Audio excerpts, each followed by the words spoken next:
রাশেদ ভাইয়ের সাথে আছি। অ্যাকচুয়ালি রাশেদ ভাই কিন্তু আমাকে হেল্প করছে সিএনজি থেকে এলপিজি তে কনভার্সনের যে বিষয়টা আর কি। আপনারা দেখতে পাচ্ছেন আমি ডিবিআর এ আছি। তো থ্যাংক ইউ রাশেদ ভাই, আমার গাড়িটা কিন্তু স্মুথ চলতেছে। আপনাদেরকে দেখাবো আজকে আমি আসলে এলপিজির যে সিলিন্ডারটা এবং যে কিটের যে বিষয়টা, চলেন একটু দেখে।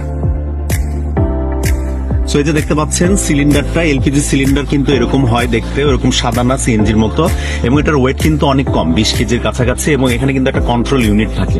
এই কন্ট্রোল ইউনিটের মধ্যে কিন্তু আবার ইলেকট্রিক একটা লাইনও কিন্তু দেয়া আছে কানেকশনের বিষয়, এবং এটা কিন্তু 100% সেফ। আর এই যে পাইপটা দেখতে পাচ্ছেন, এখান থেকে কিন্তু রিফিলটা কিন্তু হয়। এবার চলেন আমি একটু সামনের ইউনিটটা দেখে আপনাদেরকে। এবার দেখেন আমি সামনে চলে আসছি, এটাই হচ্ছে এলপিজির হার্ট বলা হয়। এটা কিন্তু কিট।